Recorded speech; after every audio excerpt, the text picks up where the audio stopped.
I appreciate the aid which European Union gives to Uganda, for instance. However, I would like this aid to be more focused.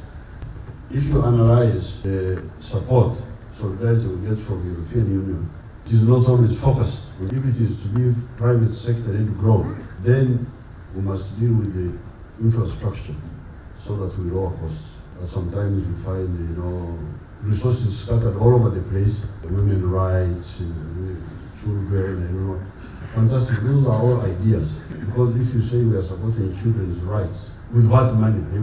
You have the money to support it sustainably, or are you going to support children's rights with endless donations from outside? If somebody is depending on donations, we call that leukemia. I don't want a situation of economic leukemia. Then I would like to propose a toast on behalf of the European Union and the ambassadors here in Kampala to the people of Uganda and to the health of its president, His Excellency Yoweri Museveni.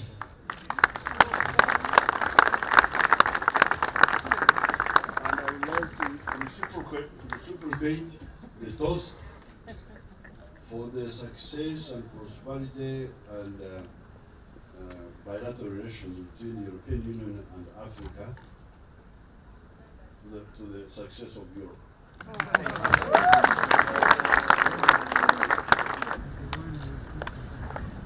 I congratulate the Europeans for the union of the European countries which has lasted the last 60 years.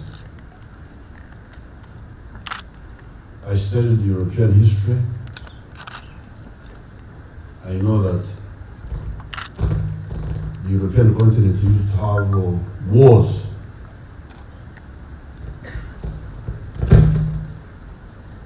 The wars of Napoleon,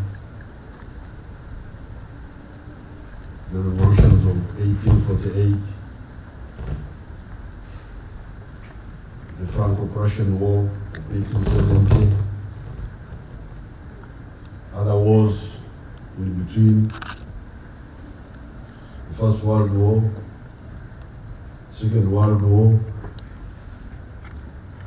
It is therefore no exaggeration that since the Second World War, 70 years ago, Europe has had peace for the first time in many centuries. And maybe it is all due to the vision, as the ambassador was saying, of sharing problems and opportunities rather than competing. So I congratulate you and I salute your forefathers who had the vision for this union.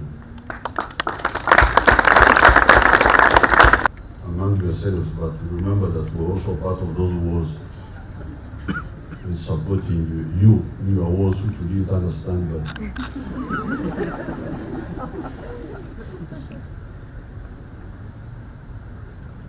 I heard a story that the Japanese soldiers were very scared in Burma, where the ambassador has been posted, because the Africans are fond of campfire, to make fire and at night and dance around the fire. Now, whenever the Japanese soldiers would hear African soldiers dancing around the campfire, they would know that Africans were roasting a Japanese soldier. Africa was part of those wars. There were wars. The First World War, we were there. The Second World War, we had the big forces in Burma. The 11th East African Division, the 14th East African Division. We are all part of those wars of yours. Europe, for getting themselves out of these wars, and for cooperating among themselves. I also thank the European Union for their solidarity with us, because we get support from the European Union, and it has helped. Like, for instance, Uganda, we have benefited from that solidarity, and it has helped our recovery.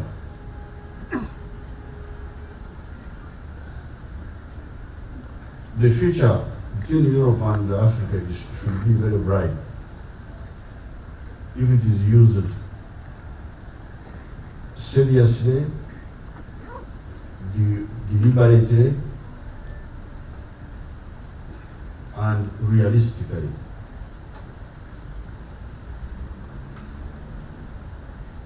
The capitalist system has had a number of crises which you all know about. One of the crises was in 1929, when there was a collapse of the system. And then there were other crises later. All these crises are mainly due to inadequate demand. You get into crisis. Because if people don't buy, then how will you continue producing and expanding production? Therefore, market access is a very important stimulus for global prosperity.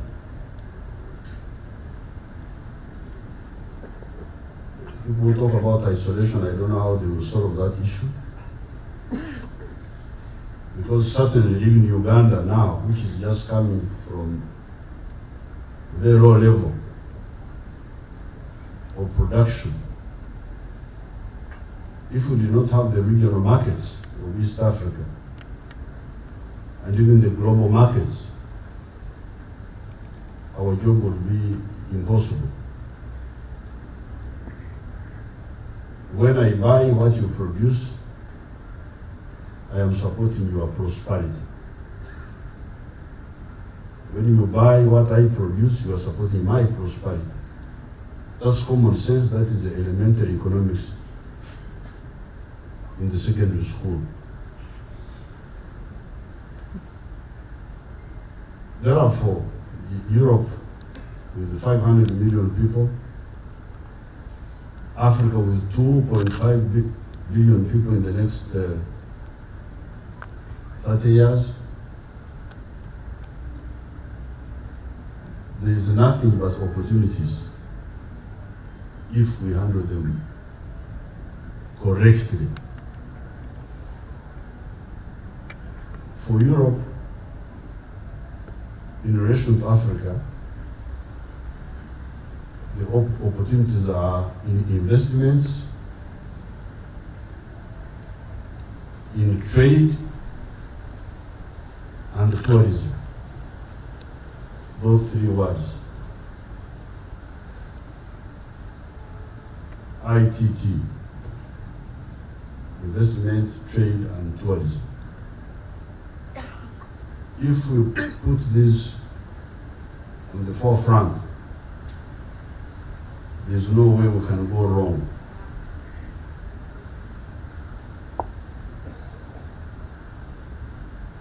I appreciate the aid which European Union gives to Uganda, for instance. However, I would like this aid to be more focused. If you analyze the support, solidarity we get from the European Union, it is not always focused on that issue. If it is to give private sector-led growth, then we must deal with the infrastructure so that we lower costs. But sometimes you find, resources scattered all over the place, women's rights, children, and all. Okay, fantastic. Those are all ideas. Those are good ideas. But what is the base of a sustainable? Because if you say we are supporting children's rights, with what money? You have the money to support it sustainably? Or are you going to support children's rights with endless donations from outside? If somebody is depending on donations, we call that it's a disease called this cancer of the blood, what do you call it? Leukemia. I don't want a situation of economic leukemia where the body cannot manufacture its own blood cells, but it depends on endless donations. You put in blood, and if it's finished, then you put in again. That is not correct. The relationship between Africa and Europe is very promising. After all, I'm speaking to you in English. I don't need translation.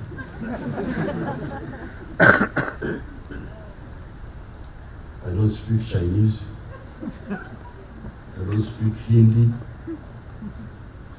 So I can easily communicate with you people. But we must crystallize our relationship clearly so that we take advantage of this historical link. There you have it, guys. Our African leaders are really trying their best to manage Africa's challenges as much as they are. And when we show these speeches here on this channel, we actually encourage to share our thoughts in the comments. And so whatever it is you guys think about these speeches, please do share your thoughts in the comments. Thank you for watching, guys. I really hope you enjoyed this video. Please share and like and subscribe, because that's the way you support Kwazemy as a channel, an Afrocentric channel, where we try to understand deeper issues in African history and hopefully develop a collective intelligence on how we wish to build the Africa we want to see as people of Africa. See you in the next one.